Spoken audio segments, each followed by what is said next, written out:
الشيطان اللعين الرجيم. بسم الله الرحمن الرحيم. ربي اشرح لي صدري ويسر لي أمري واحلل عقدة من لساني يفقهوا قولي.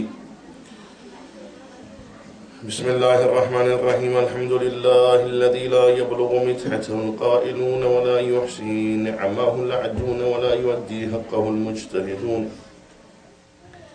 الذي لا يدركه بعد الهمم ولا يناله غوص الفطن، الذي ليس لصفته حد محدود ولا نعت موجود ولا أجل ممدود، فطر الخلائق بقدرته ونشر الرياح برحمته ووتد بالصخور ميدان أرضه. أول دين معرفته وكمال معرفته التوحيد، وكمال توحيده الأخلاص له، وكمال الأخلاص له نفي صفات عنه، لشهادة كل صفة أنها غير الموصوف، ولشهادة كل موصوف أنه غير الصفة. فمن وصف الله سبحانه فقد قرنه، فمن قرنه فقد ثناه، فمن ثناه فقد جزاه، ومن جزاه فقد أشار إليه، ومن أشار إليه فقد عده، ومن عده فقد حده. الصلاة والسلام على حبيب قلوبنا وطبيب نفوسنا وشفيع ذنوبنا أبي القاسم محمد. اللهم صل على محمد وآل محمد، الذي قيل في شأنه وما أرسلناك إلا رحمة للعالمين. ثم الصلاة والسلام على أخيه ووزيره وصاحب لوائه وصاحب علمه ووارث علمه، سبحان الله، غالب على كل غالب، مطلوب كل طالب، إمام المشارق والمغارب، علي بن أبي طالب. اللهم صل على محمد وآل محمد. ثم الصلاة والسلام على سائر أهل بيته الطيبين الطاهرين المعصومين المظلومين، الذين أذهب الله عنهم الرجس وطهرهم تطهيرا. اللهم صل على محمد وآل محمد. ولعنة الله على أعدائهم أجمعين من يومنا هذا إلى قيام يوم الدين. أما بعد، فقد قال الله تبارك في كتابه المجيد وهو الفرقان الحميد. بسم الله الرحمن الرحيم. يا أيها الذين آمنوا اتقوا الله وابتغوا إليه الوسيلة. صلوات. اللهم صل على محمد وآل محمد. گزارش ہے کہ مسلسل چند دنوں سے آپ کو زحمت دے رہا ہوں، اور یہ آپ کو بار بار گزارش کرتا ہوں کہ ہم ماننے والے ہیں بلا فصل کے، تو جب ہم بلا فصل کے ماننے والے ہیں تو پیچھے والے نزدیک آ جائیں. اور جب کہ جملہ صرف کرنے جا رہا ہوں، جب کہ ہمیں ولایت کا یقین ہے اور ولایت کا ہاتھ ہماری پشتوں کے اوپر موجود ہے، تب تک ہمیں کسی اور سہارے کی ضرورت نہیں ہے. تو یہ دیواروں کو چھوڑ کر ذرا سامنے آتے ہیں.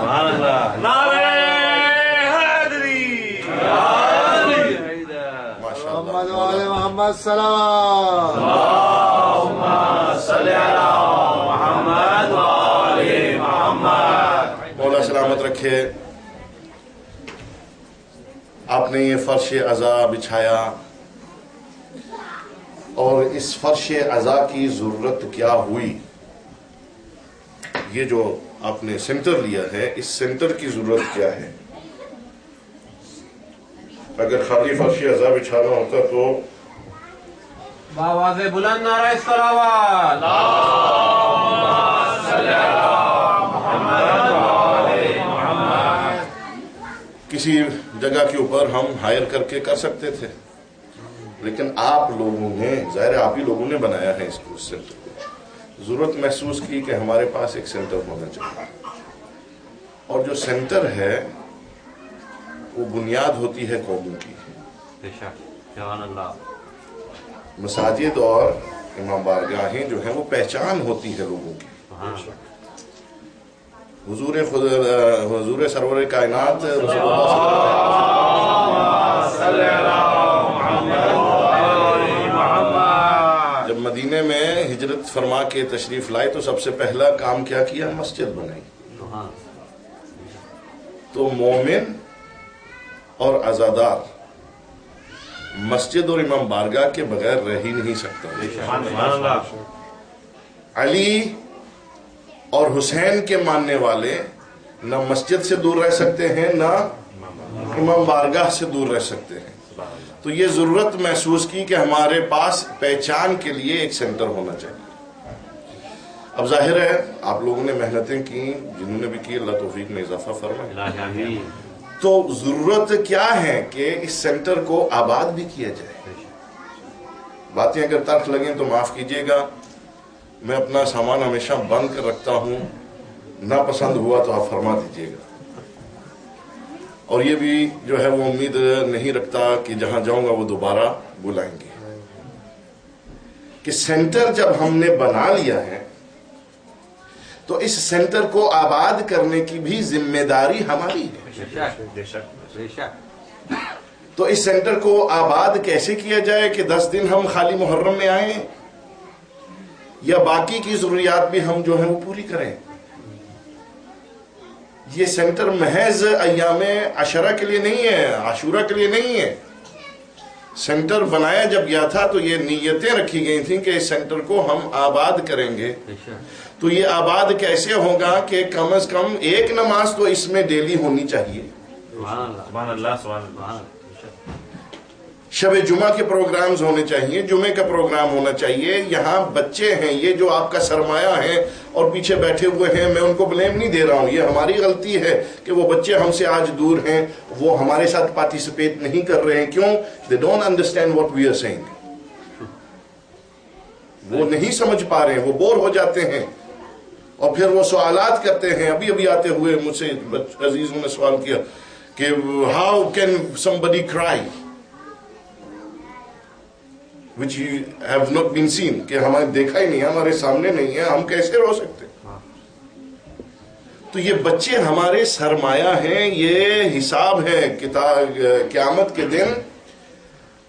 والدین کتاب میں ہے نا، المال والبنون فتنۃ الحیات والدنیا، کہ مال بھی اور اولاد بھی یہ فتنہ ہیں، پرابلمز ہیں.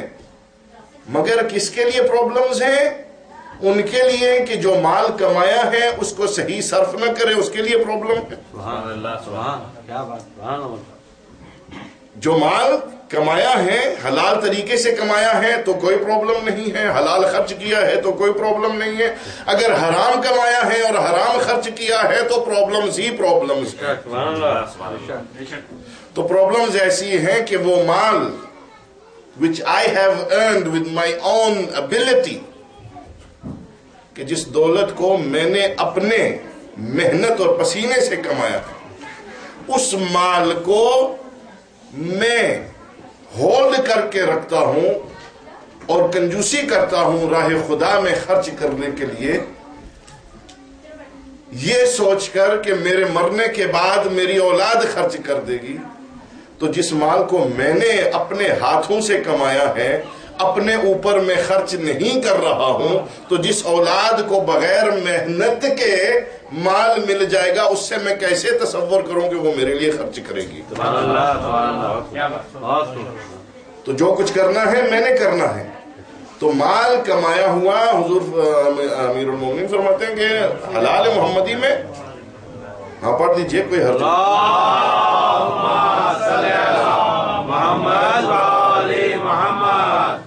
حساب ہے اور حرام میں عتاب ہے. اور اسی یہی جو درس یہ فرش اعضاء ہے، یہ درسگاہ ہے، اس میں سے فرامین آل محمد بھی جو ہے وہ بیان ہونے چاہیے. امیر المومنین علیہ الصلوۃ والسلام کو اور ایک صحابی کو صلی علی محمد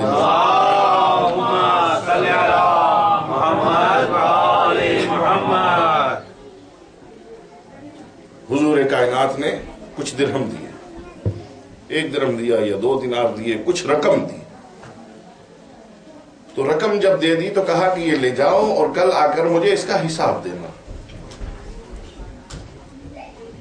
میری مائیں بھی سنیں اور بہنیں بھی سنیں کہ یہ جو تمہارے پاس رقم ہے اس کا تم کل مجھے حساب دینا. اب صحابی جو تھے دوسرے دن آئے، حضور نے کہا کہ وہ مسجد کے درمیان ایک پتھر ہے، جوتیاں اتار کر اس پتھر کے اوپر کھڑے ہو جاؤ. تپتی ہوئی دھوپ اوپر سے اور نیچے سے تپتا ہوا پتھر. تو صحابی نے کہا کہ یا رسول اللہ آپ نے مجھے پیسے دیے، میں باہر مسجد کے گیا، میں نے یہ خریدا، اس سے یہ میں نے تجارت کی، اس سے اتنا فائدہ ہوا، میں نے یہ کام کیا. وہ بتا رہے ہیں حالت یہ ہے کہ ایک پاؤں اٹھاتے ہیں اور ایک پاؤں رکھتے ہیں. تپش ہے نا پتھر کی، اور عربستان کی گرمی ماشاءاللہ. ایک پاؤں رکھتے ہیں اور ایک اٹھاتے ہیں، دونوں پاؤں رکھنے کی تاب نہیں ہے ان میں، برداشت نہیں کر پا رہے وہ ہیٹ جو ہے، وہ جلن جو ہے. تو حضور نے کہا کہ تمہارا حساب ذرا لمبا ہے، علی آپ آؤ اور بتاؤ کہ کیا کیا تم نے. وہ پیسے جو تمہیں دیے تھے، امیر المومنین نے کہا یا رسول اللہ آپ نے مجھے ادھر پیسے دیے، میں مسجد کے باہر گیا، مسجد کے باہر ایک فقیر بیٹھا ہوا تھا، میں نے اس کو پیسے دیے. تو جتنا کمائیں گے اتنا حساب دینا ہے. اور اگر راہ خدا میں ہم مرضی سے اپنے ہاتھوں سے خرچ کریں گے، چیریٹی وہی ہے کہ جو اپنے ہاتھ سے خرچ کی جائے، سبحان اللہ، تو یہ مال بھی عذاب بن سکتا ہے اگر صحیح خرچ نہیں ہوا، اور اولاد بھی عذاب بن سکتی ہے اگر اس کی تربیت صحیح نہ ہوئی. تو یہ جو جگہ ہے اس کو لیا گیا کہ اس میں ہم اپنی بھی اصلاح کریں اور اپنے بچوں کی بھی تربیت کریں. تو یہ سوچنا ہم نے ہے کہ آیا یہ مقاصد پورے ہو رہے ہیں؟ Are we fulfilling the duties towards our children؟ قیامت کے دن بہت سارے والدین میں نے گزارش کیا کہ جہنم میں جائیں گے. بہت سارے پیرنٹس جو ہیں they will be thrown into hell. تو جب پوچھا جائے گا کہ یا اللہ ہمارا ہر عمل کو جو ہے وہ ادا شدہ ہے، ہم نے سارے کام کیے ہیں، تو ان کو بتایا جائے گا کہ کیونکہ تمہاری اولاد گمراہ ہے اس وجہ سے تمہیں جہنم میں نکالا جائے گا، تم نے وہ حقوق اولاد کے ادا نہیں کیے. تو اولاد کے حقوق کیا ہیں؟ دنیا میں لے آنے سے پہلے اولاد کی پیدائش کی جو ہے وہ تیاری کر لینا چاہیے. ابھی دنیا میں بچہ آیا نہیں ہے، انٹینشن ہے کہ اللہ ہمیں بچہ عطا کرے، اس وقت سے ہمیں تیاری کر لینا چاہیے آنے والے بچے کے لیے. پھر وہ بچے جو ماؤں کی گود میں ہوتے ہیں، ماؤں کے پیٹ میں ہوتے ہیں، ان ماؤں کو انتظام کرنا چاہیے ان بچوں کی پیدائش کا کہ اگر ماں قرآن پڑھے گی تو بچہ اگر قاری نہ بنا تو قرآن جو ہے وہ حافظ نہ بنا تو قاری ضرور بنے گا، اور اگر ماں نے مجلس سنی اگر وہ بہت بڑا ذاکر اور علامہ نہ بنا عزادار ضرور بنے گا.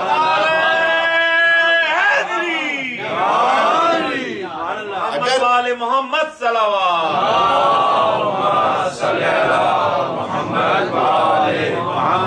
اگر ماؤں نے بچوں کو سیرت زینب اور اولاد زینب کے قصے سنائے تو وہ بچہ عزادار اور ماتمی اور جلوس کے جانے والا بنے گا، اور اگر ماؤں نے ٹوئنکل ٹوئنکل لٹل سٹار سنایا تو وہ بچہ باغی بنے گا، وہ بچہ دنیا دار بنے گا، اس کو دین سے کوئی سروکار نہیں ہوگا. یہ احسان ہے خدا کا کہ مائیں کچھ بھی نہیں کرتی ہیں مگر ماؤں کے دودھ میں وہ تاثیر ہے کہ جو ہمیں سکھایا گیا وہ جب بچہ دودھ پیتا ہے تو اس کی تاثیر اس میں سما جاتی ہے. اور جب بچے پیتے ہی ڈبے کا دودھ ہو،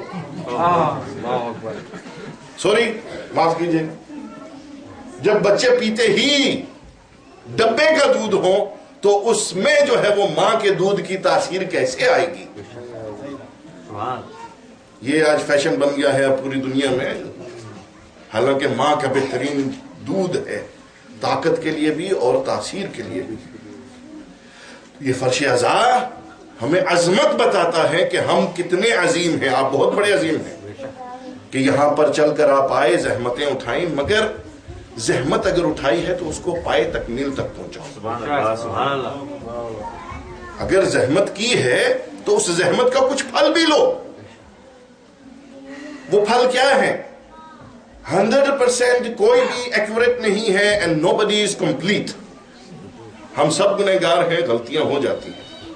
نماز ہم پڑھتے ہیں تو کیا اس نماز، وہ نماز کی جو میں اپنا ایک تصور رکھتا ہوں کہ وہ نماز جو میں کھڑے ہو کے پڑھتا ہوں، وہ نماز مجھے جنت میں لے جائے گی جہاں کہ ہر نقش ہے میری نماز میں؟ وہ نماز شاید مجھے جنت میں نہ لے جائے. میں یہ نہیں کہتا کہ نماز نہ پڑھیے، نماز اول چیز ہے. اور علی کا ماننے والا اور حسین کا عزادار کبھی نماز سے جدا ہو نہیں سکتا. سبحان اللہ. یا تو یہ کہنا چھوڑ دے کہ میں حسین کا عزادار ہوں اور علی کا ماننے والا ہوں، اور یا پھر جو ہے یہ کہے کہ یہ دونوں چیزیں نماز سے جدا نہیں ہیں، یہ کبھی جدا نہیں ہو سکتی ہیں. تو نماز، میری نماز جو ہے ناقص ہے. میں اگر کہوں کہ اس نماز کی وجہ سے جنت مل جائے گی یا مجھے معافی مل جائے گی، شاید نہ ملے. وہ خلوص میں کہاں سے لاؤں کہ جو پورا خلوص نماز میں ہو؟ تصورات کی دنیا میں کھو جاتا ہوں. لیکن وہ ایفرٹ جو ہے، وہ کوشش جو ہے، وہ نیت جو ہے، میں اللہ کے حضور جا رہا ہوں حکم خدا ادا کرنے کے لیے اور سیرت ائمہ کو ادا کرنے کے لیے. سبحان اللہ. وہ ایفرٹ جو ہے وہ مجھے کامیابی دے گا. اور یہاں پر آنا، یہ ایفرٹ ہمیں کامیابی دے گا اس صورت میں کہ جب ہم اپنے اندر کچھ تبدیلیاں لائیں. تو یہ سمجھنا ضروری ہے کہ جتنا میں نے پہلے بھی گزارش کی کہ جتنا یہ ذکر کسی کا محتاج نہیں ہے. سبحان اللہ. سبحان اللہ. یہ ذکر کسی کا محتاج نہیں ہے بلکہ ہر کوئی اس کا محتاج ہے. بے شک. سبحان اللہ. تو جو نہیں فرمائی آپ نے، سبحان اللہ. ذکر کسی کا عزاداری اور ماتمداری کسی کی محتاج نہیں ہے. محتاج ہیں تو ہم اس کے محتاج ہیں. اور شکر ادا کرنا چاہیے کہ اللہ نے ہمیں یہ عزاداری دی ہے، سبحان اللہ. یہ ہمیں عزاداری دی ہے. شکر ہے کہ اس نے ہمیں عزاداری دی ہے، اور یہ عزاداری بخشش کا سامان ہے ہمارے لیے. تو اسی کے اندر جو ہے وہ ہم آ کر اہل بیت کا بھی ذکر کریں اور ان کی سیرت کو بھی فالو کریں اور ان کے فرامین بھی جو ہیں وہ بیان کریں. اور اولاد کے حقوق یہاں سے بیان ہوتے ہیں، میاں بیوی کے حقوق یہاں سے بیان ہوتے ہیں، مومنین کے حقوق یہاں سے بیان ہوتے ہیں. اور وہ مومن نہیں ہوتا کہ جو دوسرے مومن کے لیے خلش رکھے اپنے دل کے اندر. سبحان اللہ. سبحان اللہ. سبحان اللہ. کل ڈاکٹر صاحب کے گھر میں ایک شعر پڑھنے کی کوشش کی تھی. پھر گزارش کرتا ہوں، گلے ملو سب درود پڑھ کر حسد کی دیوار توڑ ڈالو. سبحان اللہ. سبحان اللہ. گلے ملو سب درود پڑھ کر حسد کی دیوار توڑ ڈالو. دلوں میں بغض و حسد رہا تو حسین کا غم کہاں. سبحان اللہ. سبحان اللہ. دلوں میں بغض و حسد رہا تو حسین کا غم کہاں رہے گا. دلوں میں نفرت لبوں پہ غیبت، دلوں میں نفرت لبوں پہ غیبت، فریبی آنکھیں مکان رسبی. سبحان اللہ. سبحان اللہ. دلوں میں نفرت لبوں پہ غیبت، فریبی آنکھیں مکان غصبی. بلا رہے ہو جسے بتاؤ وہ آ گیا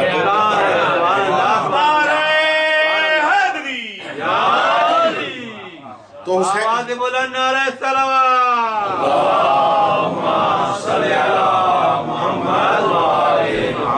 تو یہ دل اتنا بڑا نہیں ہے کہ جہاں پر حسین بھی سمائے اور نفرت بھی سمائے. نفرت اگر ہے تو صرف دشمن زہرا سے. کیا بات ہے. کیا بات. سبحان اللہ. نفرت اگر ہے دشمن حیدر سے، نفرت اگر ہے تو دشمن رسول سے، نفرت اگر ہے تو دشمنان اولاد زہرا سے. اگر اس دل میں یہ نفرتیں ہیں تو مومن کے لیے جگہ کہاں سے مل جاتی ہے؟ تو معلوم ہوا کہ ہمارے دل میں ان کے لیے شاید کوئی گوشہ باقی ہے. اس لیے تو کوئی گوشہ ہے کہ جہاں پر مومن کی نفرت اور بغض باقی آ جاتا ہے. تو ہمیں اپنے دلوں کو صاف کرنا چاہیے اور صرف محبت آل محمد کے لیے اور دشمنان آل محمد کے لیے یہ دل ہونا چاہیے. درود پڑھیں محمد و آل محمد.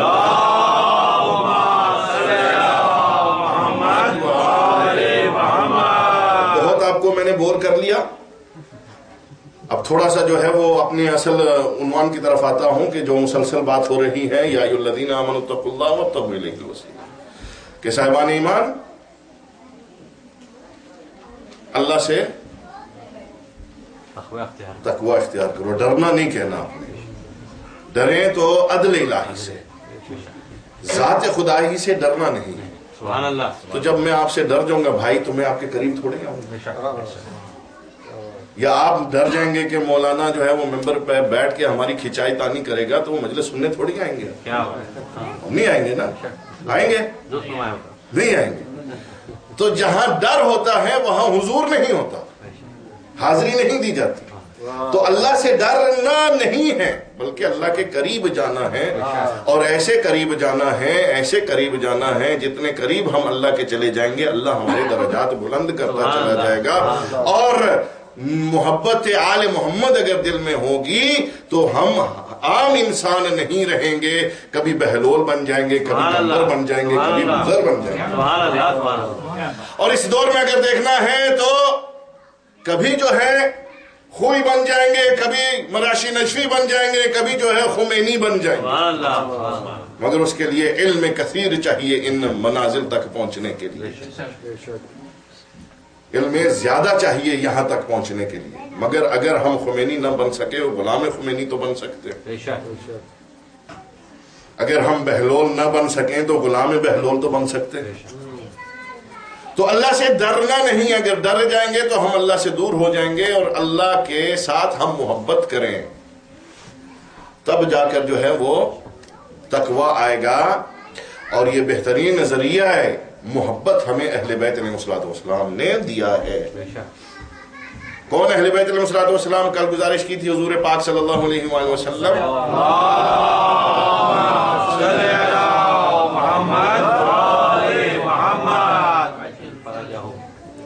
جن کے لیے کہا ہے کہ یہی جو ہے وہ وسیلہ ہیں، حضور ہیں اور ان کی اولاد ہے، ان کی ذریت ہے. اور اللہ نے نبی کے لیے بھی قرآن میں کہا وَمَا أَرْسَلْنَاكَ إِلَّا رَحْمَةً لِلْعَالَمِينَ، ہم نے نہیں بھیجا مگر محمد آپ کو کائنات کے لیے رحمت بنا کر. اور یہ ایک ہی نہیں ہے بلکہ یہ پورے 5 ہیں، 5 نہیں ہیں، 12 14 ہیں کہ جو رحمت بھی ہیں اور جو وسیلہ بھی ہے. اور یہ کہاں چلا؟ ان کی ہر ایک کی جو ہے وہ قرآن جو ہے وہ تفسیر کر رہا ہے. اگر آپ کی اجازت ہو اور ساتھ ہو، اور میں گزارش کروں آپ ایک درود پڑھ دیں.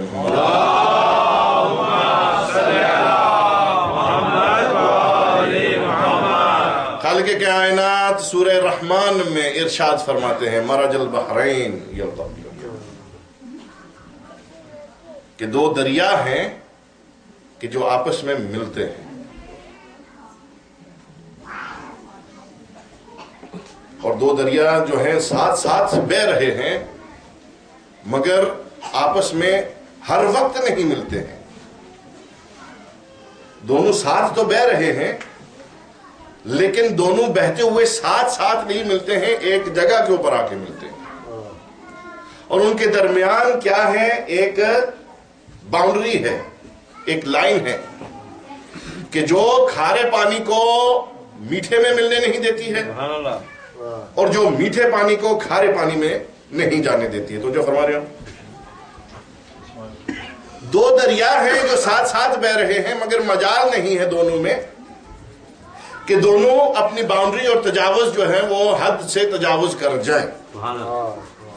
اور جب یہ تجاوز کرتے ہیں تو ان پانیوں سے جب یہ 2 پانی آپس میں مل کر ایک ہو جاتے ہیں تو ان پانیوں میں سے یخرج منہم اللؤلؤ والمرجان، ان سے موتی اور ہیرے اور جواہرات نکلتے ہیں.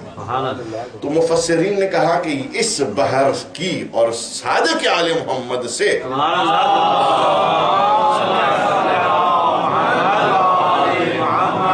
پوچھا گیا کہ مولا بحر کے مطلب کیا ہے؟ ہر آدمی نے اپنی ذوق کے مطابق اپنے جو ہے علم کے مطابق ترجمہ کیا. صادق آل محمد فرماتے ہیں اس بحر سے مراد یہ ہے بحور الہدایہ کہ ہدایت کرنے والے سرچشمے وَنَحْنُ بحور الہدایہ.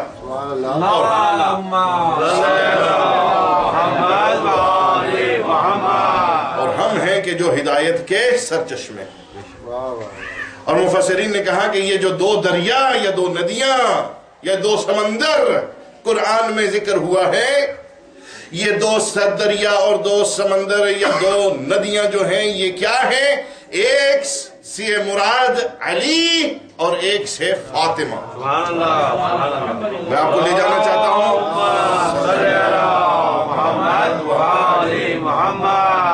ایک سے مراد علی ہیں اور ایک سے مراد فاطمہ ہیں، اور ان کے درمیان جو حائل ہے وہ ہے رسول خدا کی جو ہے ذات.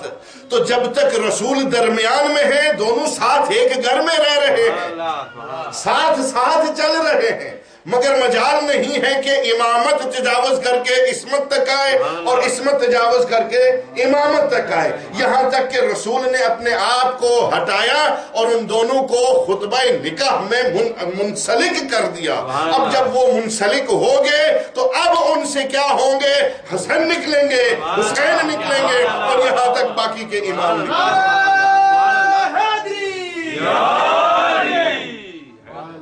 باواد بلند نعرہ صلوات.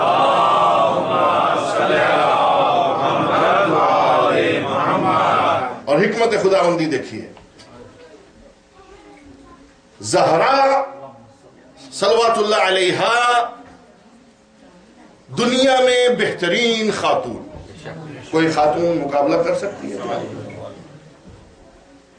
اور جس گھر میں پیدا ہوئی ہے، میں آپ کو توجہ چاہتا ہوں، اگر آپ بولیں گے تو میں آگے پڑھوں گا. بسم اللہ. جو گھر ہے ظاہر رسول کا گھر ہے تو کائنات میں بہترین گھر ہے کہ نہیں ہے؟ تو جہاں پہ فاطمہ آئی وہ بہترین جگہ، جو گھر ہے بہترین گھر ہے، ملائکہ کا نزول ہے وہاں پہ، ہے کہ نہیں ہے؟ تو جو فاطمہ خود با عظمت بابا دنیا کے رحمت للعالمین تمام باپوں سے افضل ہے کہ نہیں؟ تو جہاں فاطمہ پیدا ہوئی ہیں وہاں اتنی عظمتیں ہیں. تو اب اللہ نے کہا کہ کہیں کفر کا مسئلہ نہ آ جائے، علی کا ہمسر وہاں بھیجوں گا جو نبی کے گھر سے بھی زیادہ افضل ہو. جو نہیں فرمائی آپ نے، نہیں تو جو فرمائی آپ نے، علی کو اس گھر میں بھیجوں گا کہ جو نبی کے گھر سے بھی افضل ہو. تو نبی کا گھر کتنا ہی افضل کیوں نہ ہو مگر نبی خانہ کعبہ کا طواف ضرور کرتا ہے. جو نہیں فرمائی آپ نے، نبی کا گھر بہت عظیم ہے مگر اللہ کے گھر سے عظیم نہیں ہے. تو اللہ نے انتظام کیا کہ میں علی کو ایسی جگہ بھیجوں گا کہ جو نبی کے گھر سے بھی افضل ہوگی. وہ گھر اللہ کا گھر ہے، اور اسی لیے اللہ نے دو معصوم نبیوں سے اس گھر کو بنوایا. کس سے بنوایا؟ حضرت ابراہیم اور حضرت اسماعیل سے. اور حضرت اسماعیل اور حضرت ابراہیم جب بنا رہے تھے یہ گھر تو ساتھ میں دعا بھی کر رہے تھے، اللہ ہم سے یہ قبول فرمانا. اور جب یہ گھر بن گیا، آزمائشیں ساری ہو گئیں، سب کچھ ہو گیا، آگے نمرود میں ڈالے بھی گئے، سب کچھ کیا گیا، تو نبی نے کہا کہ اے اللہ نے کہا کہ میں آپ کو لوگوں کا امام بناتا ہوں. اذا ابتلى ابراہیم ربہ بکلمات فاتمہن فقال انی جاعلک للناس اماما. کہ جب ابراہیم سے آزمائش لی گئی، سختیاں برداشت کی، صعوبتیں برداشت کی، ہر امتحان میں جب پاس ہو گئے تو اللہ نے کہا کہ میں آپ کو لوگوں کا امام بناتا ہوں. کس کا امام بناتا ہوں؟ بولے نا، لوگوں کا امام. انی جاعل للناس اماما، میں آپ کو لوگوں کا امام بناتا ہوں. تو جب کہا کہ میں لوگوں کا امام بناتا ہوں تو حضرت ابراہیم نے کہا ومن ذریتی، کہ کیا میری ذریت سے کوئی امام بنے گا؟ سبحان اللہ، میری آل سے کوئی امام بنے گا؟ میری نسل سے کوئی امام بنے گا؟ میرے بیٹوں سے کوئی امام بنے گا؟ سبحان اللہ، اے نبی ابراہیم، آپ کو جب خلت دی گئی تو آپ نے نہیں پوچھا کہ میری نسل سے کوئی خلیل بنے گا؟ آپ کو جب نبوت دی گئی تو آپ کو نہیں کہا، آپ نے نہیں پوچھا کہ میری امت سے کوئی نبی بنے گا؟ آپ کو جب امامت دے دی گئی تو آپ پوچھ رہے ہیں وہ من ذریتی، میری نسل سے کوئی نبی بنے گا؟ تو معصوم بتائے گا کہ نبوت کام ہے اللہ نے دیا ہوا نبیوں کو کہ اللہ سے لے کر دنیا تک پہنچانا، اور امامت کام ہے کہ پہنچے ہوئے کام کی حفاظت کرنا۔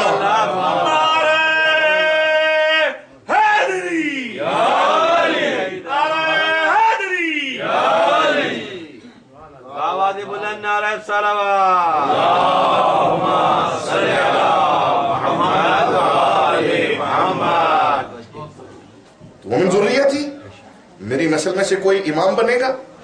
تو اللہ نے کہا کہ لا ینال عہد الظالمین، ابراہیم تیری ہی نسل سے امامت چلے گی۔ توجہ اگر آپ فرمائیں، تیری ہی نسل سے امامت چلے گی، لیکن لا ینال عہد الظالمین، ظالم اس عہدے کو حاصل نہیں کر سکے گا۔ سبحان اللہ۔ میں اپنے موضوع سے ذرا ہٹ گیا ہوں، بس اسی طرف اب چلتے ہیں اور جلدی جلدی آپ کی زحمت تمام کرتا ہوں۔ لا ینال عہد الظالمین، کہ یہ جو عہدہ ہے اس کے اوپر ظالم فائز نہیں ہو سکتا۔ اب ظلم کی کوئی قید نہیں لگائی گئی، ظلم کی کوئی قید نہیں لگائی گئی، کتنا بڑا ظلم ہو، چھوٹا ظلم ہو یا بڑا ظلم ہو، پاسٹ میں کیا ہے، پریزنٹ میں کر رہا ہے یا فیوچر میں کرے گا، کسی بھی ایک ٹینس میں اگر کسی سے ظلم ہو گیا، تو جو چاہتا ہوں آپ کی، اگر کسی سے ظلم ہو گیا تو اللہ کا فیصلہ ہے کہ وہ امام اور ہادی اور رہبر نہیں بن سکتا۔ اب قرآن میں کہا گیا ہے کہ شرک سب سے بڑا ظلم ہے، شرک سب سے بڑا ظلم ہے۔ اب دیکھنا یہ ہے کہ کون ایسے ہیں کہ جنہوں کی زندگیاں شرک کے اوپر گزری، اور کون ایسا ہے کہ جو بیت اللہ میں پیدا ہو کر ثابت کر رہا ہے کہ ہم معصوم منصوص من اللہ ہیں۔ نہیں تو جو فرمایا آپ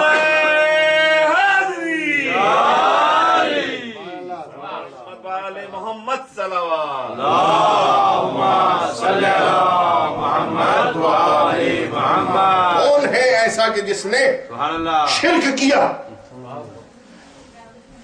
کون ہے ایسا کہ جس نے کفر کیا؟ شرک اگر گناہ ہے تو کفر بھی تو گناہ ہے۔ تو جس نے شرک کر لیا ہو، کبھی بھی وہ لحظے کے لیے بھی کیوں نہ ہو، وہ امام بن ہی نہیں سکتا۔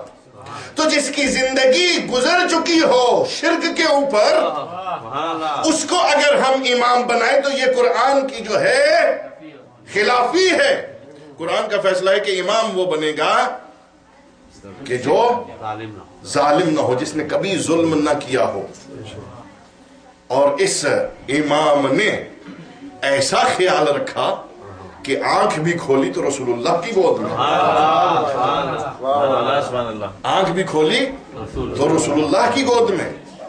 اور اللہ نے جب بھی کسی نبی کی ذریت کو روکنا ہوتا ہے وہاں پہ پیدا کر دیتا ہے لڑکی، اور اگر کسی نبی کی ذریت کو بڑھانا ہوتا ہے تو وہاں پر پیدا کر لیتا ہے لڑکا۔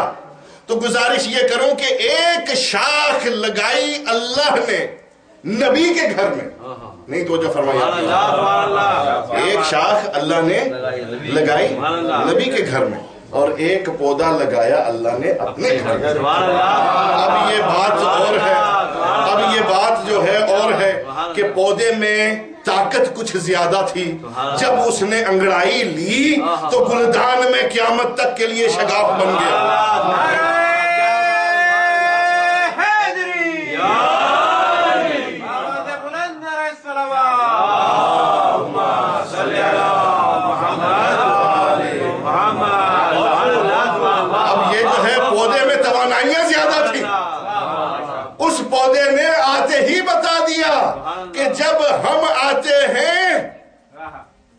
تو ہم کسی راستے کے محتاج نہیں ہوتے ہیں، چاہے اللہ کا ہی گھر کیوں نہ ہو۔ جبریل میں چاہتا ہوں آباد میرا گھر ہو، سبحان اللہ، جبریل میں چاہتا ہوں آباد میرا گھر ہو۔ خالق کہہ رہا ہے لا ولد کے گھر پیدا ایک ننھا سا دلبر ہو۔ اللہ کی اولاد تو نہیں ہے نا، ہے کوئی اللہ کی اولاد؟ لا ولد کے گھر پیدا ایک ننھا سا دلبر ہو۔ دل چاہتا ہے کہ لا ولد یعنی جس کے ہاں اولاد ہو ہی نہیں سکتی، تو ظاہر اللہ کی کوئی فیملی نہیں ہے، تو اس کا دل چاہتا ہے کہ اس کو یہ گھر کو آباد کیا جائے۔ لا ولد کے گھر پیدا ایک ننھا سا دلبر ہو۔ جبریل کہتے ہیں یا اللہ یہ کیسے ممکن ہے کہ کعبے کے اندر تالے لگے ہوئے ہیں، چابیاں لوگوں کے پاس ہیں، اللہ نے کہا کہ یہ کسی کا محتاج بن کے نہیں آیا، کوئی جو رکاوٹ ہو رستے سے ہٹا دینا، کوئی جو رکاوٹ ہو رستے سے، سب لوگ بولیں کوئی جو رکاوٹ ہو ہٹا دینا، پرواہ نہیں کعبے کی دیوار گرا دینا۔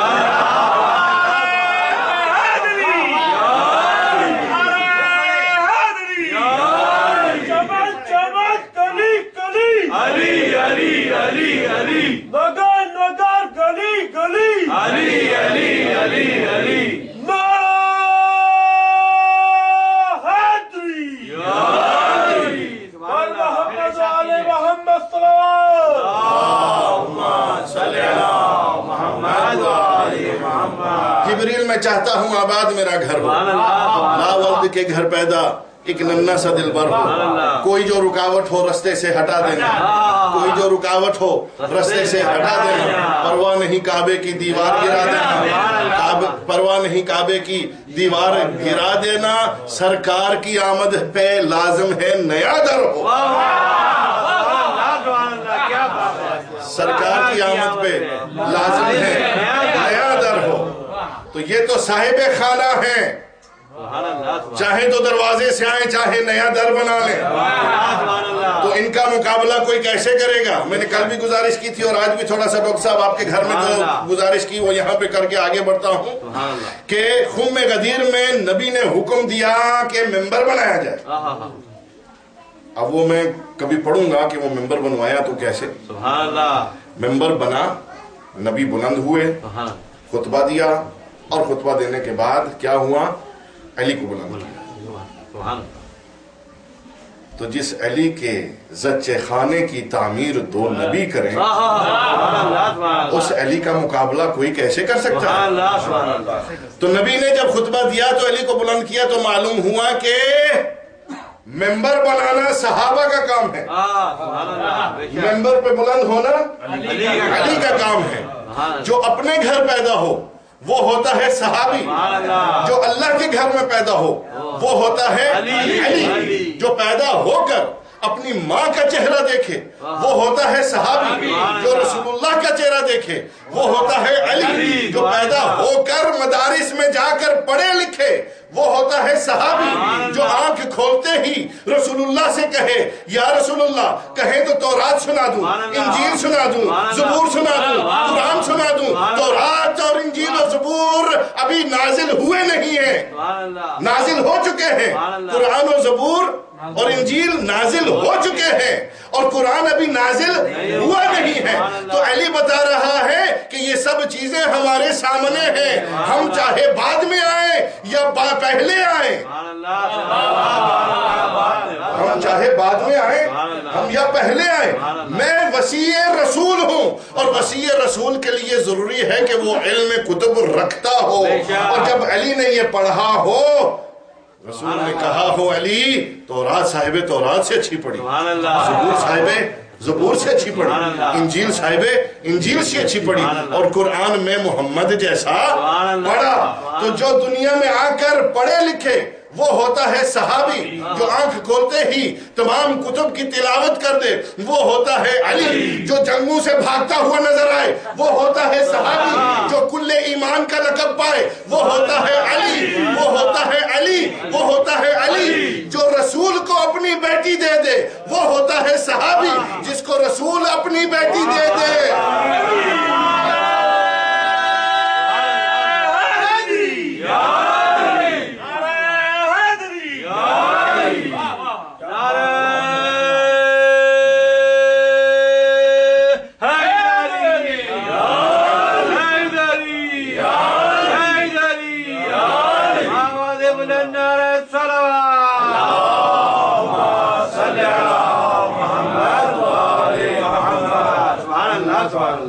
جو رسول کو اپنی بیٹی دے دے وہ ہوتا ہے علی. تو علی میں نے گزارش کی تھی کہ وہ ہر لحاظ سے علی، وہ ہر بات میں علی ہے. شب ہجرت بستر کے رسول کے اوپر سویا تو مصطفیٰ بنا. شب ہجرت رسول کے بستر پہ سویا تو مصطفیٰ بنا. غیب میں اگر انبیاء کی مدد کی تو مشکل کشا بنا. غیب میں اگر انبیاء کی مدد کی تو مشکل کشا بنا. ڈوبتے ہوئے سورج کو اگر پلٹایا تو مسیریوں کا خدا بنا. درود پڑھے محمد و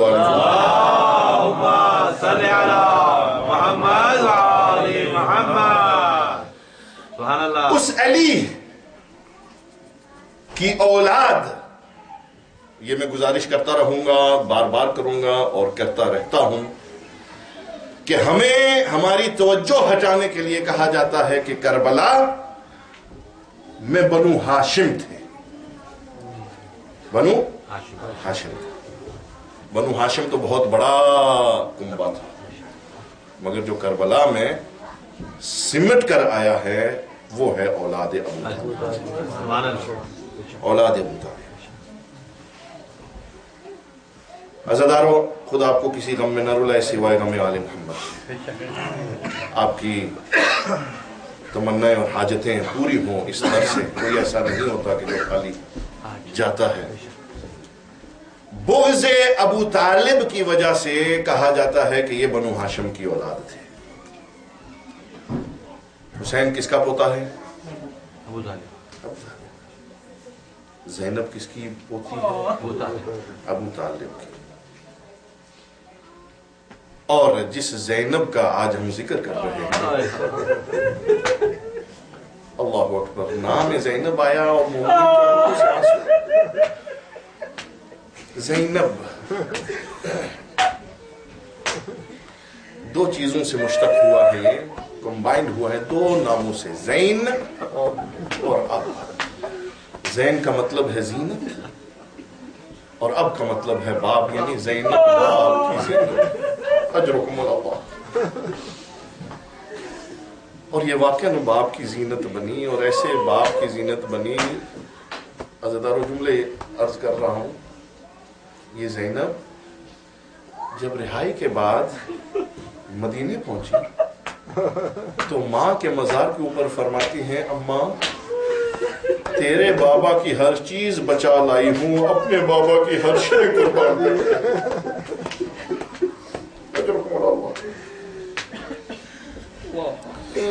یہ زینب جب مدینے سے قافلہ روانہ ہوا تو جناب زینب نے بھی جب کہا کہ میں بھی چلوں گی تو امام نے کہا کہ آپ کے حاکم ہیں عبداللہ، اور عبداللہ سے اجازت لی جائے.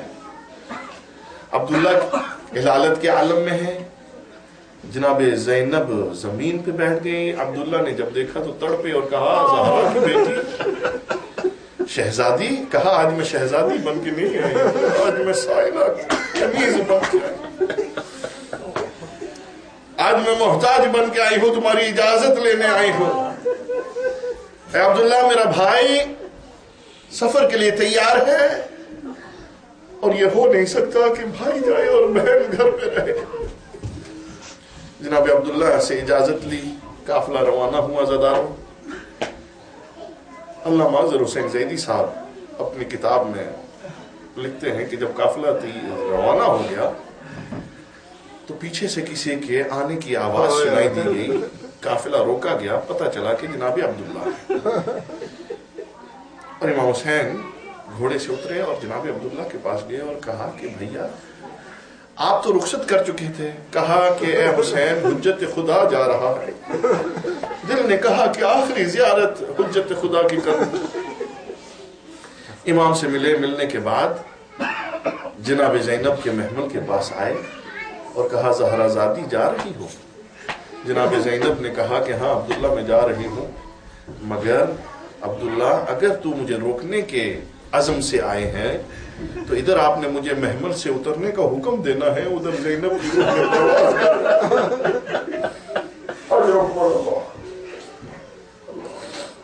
یہ ہے بہن اور بھائی کی محبت.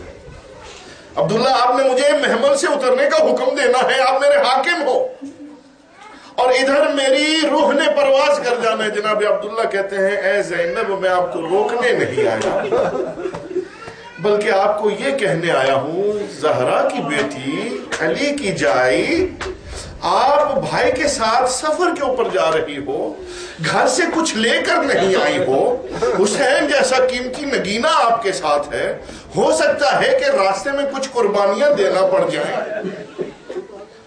کچھ قربان کرنا پڑ جائے. زہرا کی بیٹی آپ لے کر کچھ نہیں آئے ہو، اس لیے میں 2 فرزند لے کر آیا ہوں، ایک کو اپنی طرف سے قربان کر دینا، ایک کو میری طرف سے قربان کر دینا. اجرکم اللہ، آپ کی زحمت جلدی تمام کر رہا ہوں. روایات میں جناب علامہ اظہر حسین زیدی صاحب کہتے ہیں کہ زینب نے اپنے بیٹوں کو محمل میں بٹھایا اور پورے راستے شہادت تک جناب زینب نے اپنے بیٹوں کو بیٹا نہیں کہا، جب کہا میرے بھائی کے فدیو، میرے بھائی کے فدیو. یہ زینب کی محبت ہے بھائی کے ساتھ. ان بیٹوں کو شب عاشور جناب زینب کہتی ہیں دیکھو میرے لال، کل میرے بھائیا کے اوپر قیامت کی گھڑی آنے والی ہے، میں چاہتی ہوں کہ آپ جا کر قربان ہو جاؤ اور میرے بھائیا کو جو ہے وہ ان قیامت کے لمحوں سے بچاؤ. اے بیٹا جہاد کرنا، اور تم یاد رکھو تم علی کے نواسے ہو، تم علی کے نواسے ہو اور جعفر طیار کے پوتے ہو، دونوں طرف سے شجاعت کا خاندان ہے. کہیں ایسا نہ ہو کہ تم جو ہے میدان میں نہ جاؤ. ایسا جہاد کرنا کہ ماموں عباس شاباشی دے. اجرکم اللہ. جناب شہزادوں نے وعدہ کیا اور وعدہ کے اوپر پورے اترے. جناب زینب دعا مانگتی تھی اے باری الہ میرے یہ 2 لال ہیں، میں چاہتی ہوں کہ حسین کے اوپر قربان ہو جائیں. اور ان 2 لالوں نے ایسا جہاد کیا، چھوٹے چھوٹے بچے ہیں، 3 دن کے پیاسے بھی ہیں اور بھوکے بھی ہیں، اور صبح سے لے کر شام تک عصر تک دیکھ رہے ہیں کہ جو بھی جاتا ہے وہ واپس آتا نہیں ہے. ان 2 بچوں نے جہاد کیا. آخر لعینوں نے کہا کہ یہ بچے حیدر کرار کا خون ہے، یہ بچے جعفر طیار کا خون ہے، یہ بچے عباس کے شاگرد ہیں، ان کو اگر ہم نے ڈیفیٹ کرنا ہے تو ہم نے سازش کرنا ہے. ہر طرف سے تیر چلے، تلواریں چلی، حملہ ہوا. زینب کے 2 شہزادے زین کے اوپر سنبھل نہ سکے، زین چھوڑ کر زمین کے اوپر آئے اور آواز دی السلام علیکم یا ابا عبداللہ، اے ماموں آپ کو سلام ہو. ادھر عباس اور حسین پہنچے، مگر پہنچنے میں دیری ہو چکی تھی، گھوڑوں کی ٹاپوں کی وجہ سے رخسار زخمی ہو چکے تھے. حسین نے دیکھا کہ بچے ہیں، ابھی روحیں جو ہیں وہ نکل رہی تھی. کہا ماموں اماں سے کہنا کہ ہم نے اپنا وعدہ پورا کیا، آپ کے اوپر جان نثار کر دی. جناب زینب کے دونوں فرزند دنیا سے رخصت ہوئے. عزاداروں 2 جملے اور آپ کی زحمت تمام. عزاداروں شام غریبہ خیام لوٹے گئے، بیبیاں ایک خیمے سے دوسرے. شام غریبہ جب بچوں کو گنا گیا تو سکینہ نہ پائی گئی. ہر مستور کسی نہ کسی مقتول کا ماتم کر رہی تھی. ہزاروں جملے سنیے میری بہنیں بہنیں بھی اور آپ کی گودیں اللہ سلامت رکھے.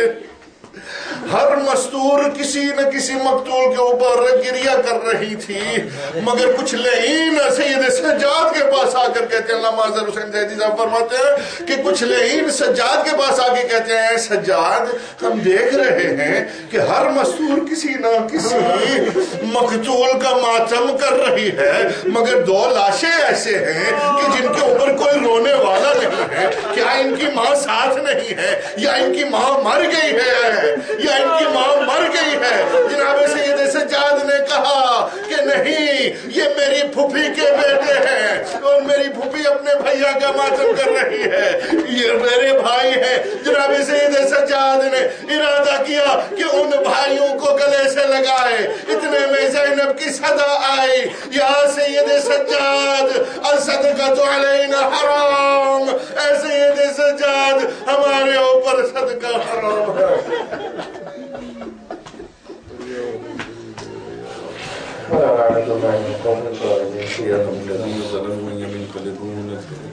ماتم حسین. یا حسین یا حسین یا حسین یا